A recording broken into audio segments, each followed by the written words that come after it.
Es increíble y de una mala manera el cómo siguen existiendo dictadores en nuestros tiempos. Líderes autoritarios que se creen dueños de los derechos civiles y oprimen a sus pueblos y ostentan el poder absoluto. Pero la historia nos ha demostrado que nada es para siempre. Incluso los dictadores que parecían demasiado grandes para caer, eventualmente terminan de rodillas ante el paso del tiempo. Y es por eso que el día de hoy te presentaremos 7 dictadores de la historia y sus trágicos finales.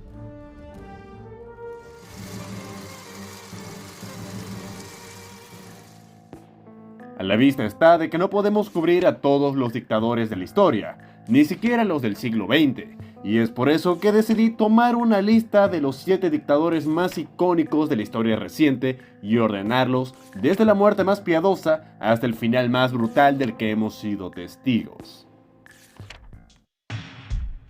Número 7.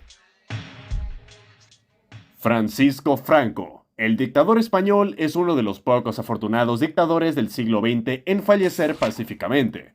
A diferencia del resto de monstruos en esta lista, él no fue asesinado por su pueblo, traicionado por sus amigos o enviado al exilio. Franco, el dictador de España, Franco, dictador de España desde el final de la Guerra Civil en 1939 hasta su muerte en 1975 a los 82 años de edad. Este es un ejemplo para todos los dictadores del mundo, pues es uno de los contados casos de caudillos del siglo XX en morir por causas naturales y en relativa paz. Franco fue un hábil negociador y un líder que supo moverse impresionantemente bien en momentos de gran tensión geopolítica. Es de destacar su ambivalencia en la Segunda Guerra Mundial y su posterior máscara antifascista durante la Guerra Fría. Existía un amplio debate sobre lo que pasaría con la política europea y española tras la muerte de Franco, y lo que sucedió fue el fin de la era autoritaria que tanto había caracterizado a España durante casi 40 años. Tras su pacífico final, España se abrió a la democracia y a la comunidad internacional, llegando a ser uno de los líderes económicos del bloque europeo. Pero todo esto pudo lograrse recién a partir de la transición a la democracia propiciada por el fin del régimen franquista. El 15 de noviembre de 1975, Franco fue sometido a una tercera cirugía, y el 19 de noviembre, una enfermera retiró los tubos que lo mantenían conectado a las máquinas de soporte vital, falleciendo finalmente a causa de un choque séptico el 20 de noviembre, a causa de una peritonitis bacteriana aguda, junto con disfunción renal, bronconeumonía, paro cardíaco, úlcera de estómago, tromboflebitis y Parkinson, teniendo uno de los finales más piadosos entre los grandes dictadores del siglo XX. Número 6. Mao Zedong fue el fundador de la República Popular China que conocemos hoy en día. Murió el 9 de septiembre de 1976 a la edad de 82 años. Así es, no llegó a conocer FNAF. Se sabe que Mao pasó gran parte de su vida temiendo la muerte y buscando formas de alargar su vida, incluso tal vez conseguir la inmortalidad. Aún así, el líder chino pasó varios problemas de salud durante el último tramo de su vida, incluidas afecciones cardíacas y respiratorias, aunque obviamente, al igual que muchos otros dictadores, su estado de salud fue mantenido en secreto total por el Partido Comunista, y su muerte fue anunciada al público después de que ocurriera. Al igual que Franco, Mao tuvo una muerte relativamente pacífica, con la diferencia de que, posterior a su muerte, China no experimentó una transición a la democracia como es el caso de España.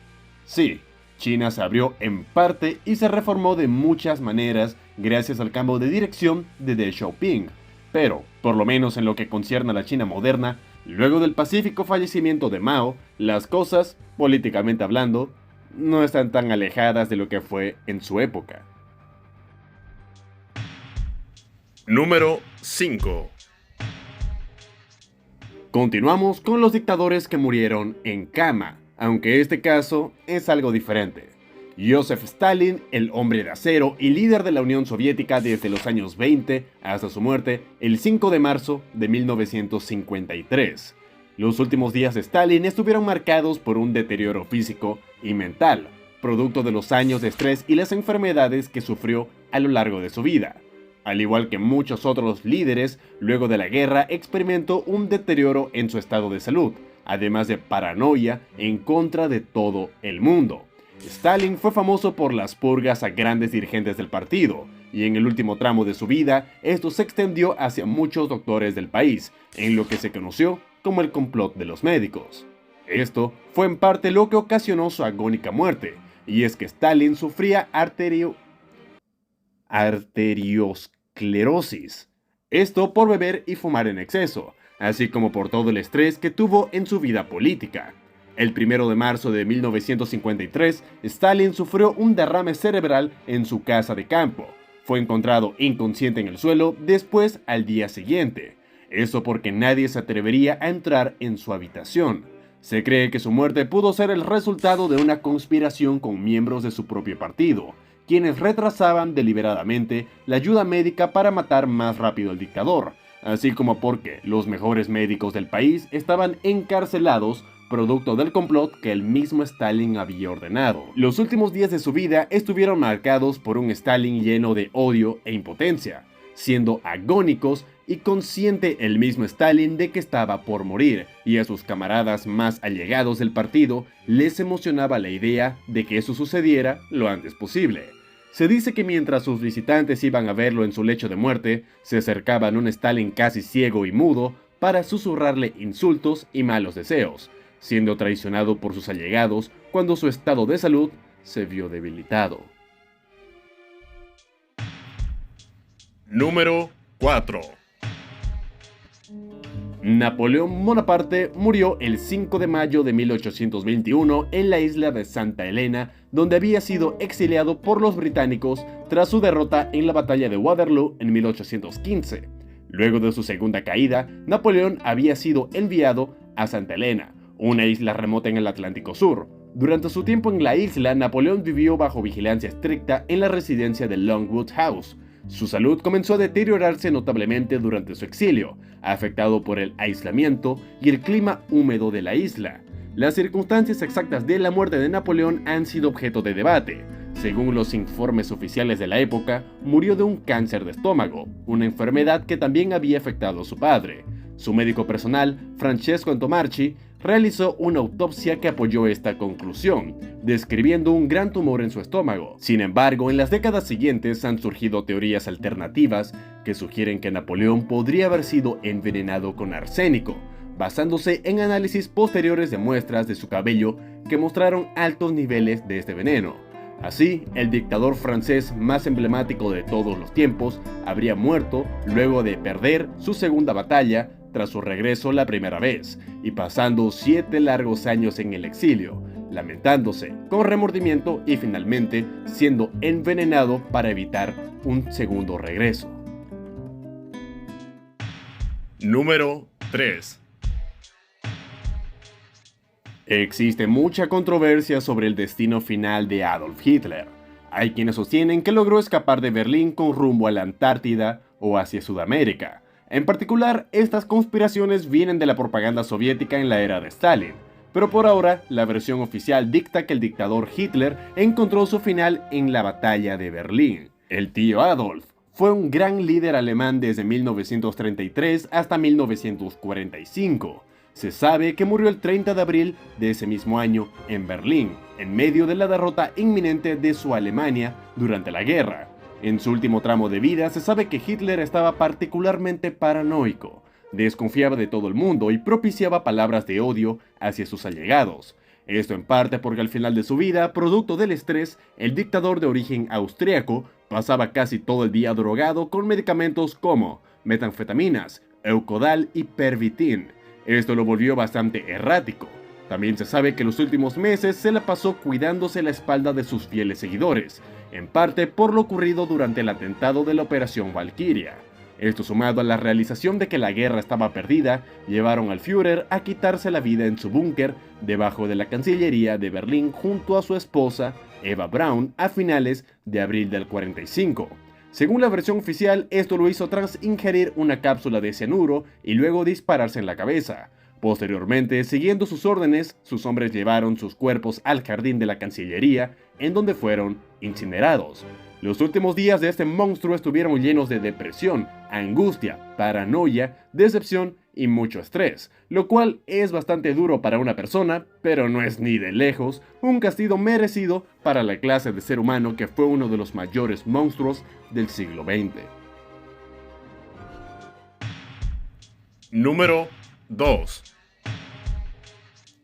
Vamos aumentando la escala en el top hacia las muertes violentas. Benito Mussolini, el dictador fascista italiano que gobernó el país desde 1922 hasta 1943, fue uno de los capítulos finales de la Segunda Guerra Mundial. Su muerte fue resultado de una combinación de factores, incluyendo la derrota militar de Italia en la guerra, la resistencia interna al régimen y el colapso del apoyo popular.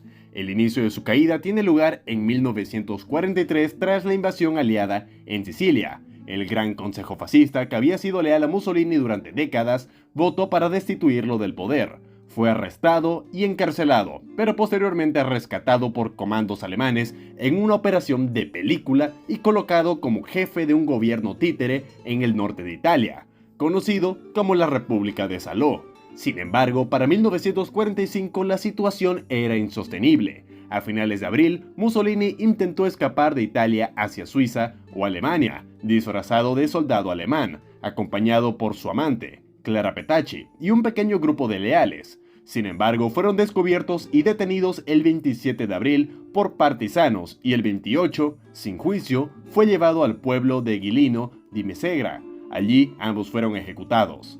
Existe controversia sobre el cómo murieron el duque y su amante. Hay quienes dicen que los fusilaron rápidamente el 27 de abril y la posterior ejecución formal fue celebrada simbólicamente con cadáveres. También hay controversias con respecto a quién realizó el disparo, pero la mayoría concuerda en que su verdugo se trataba del coronel Walter Audicio. Después de su ejecución, los cuerpos de Mussolini y Petacci, junto con los de otros líderes fascistas ejecutados, fueron llevados a Milán. Allí los cuerpos fueron expuestos en la plaza de Loreto y posteriormente fueron colgados, y la multitud que se reunió los golpeó y los ultrajó. El mismo pueblo italiano ahora le daba una paliza al cadáver de quien fue por décadas el dictador de Italia. Número 1. El dictador más reciente en el top es también el que el final más brutal ha experimentado. Muammar Gaddafi fue gobernante de Libia por más de 40 años, muriendo finalmente el 20 de octubre de 2011, tras meses de conflictos en su país y una intervención militar de la OTAN. Mucho se ha dicho de esta intervención. Luego del 11S, Libia, como muestra de buena fe, decidió renunciar a su programa nuclear en 2003, lo cual se cree que fue un error histórico por parte de Gaddafi, puesto que de haber mantenido sus armas nucleares, difícilmente la OTAN se hubiera atrevido a entrar a derrocarlo. En todo caso, a mediados de octubre, con el país sumido en caos, Gaddafi se había atrincherado en la ciudad de Sirte, con lo que quedaba de sus fuerzas. El dictador libio había rechazado repetidamente las oportunidades de huir o de rendirse, optando por permanecer en Libia hasta el final. Y así lo hizo. El 20 de octubre, las fuerzas rebeldes finalmente lograron penetrar las defensas de la ciudad. Gaddafi intentó escapar, pero fue descubierto por los rebeldes. Las circunstancias exactas de su muerte no se saben con seguridad, pero se sabe que fue capturado con vida. Pero poco después de su captura fue brutalmente golpeado y asesinado por los rebeldes en circunstancias caóticas. Existen videos grabados por los propios rebeldes que muestran a Gaddafi herido y sangrando, suplicando por su vida antes de ser finalmente asesinado. Sin duda, una de las muertes más violentas de dictadores que hemos visto en la historia contemporánea de nuestro mundo, y pasó apenas hace 13 años.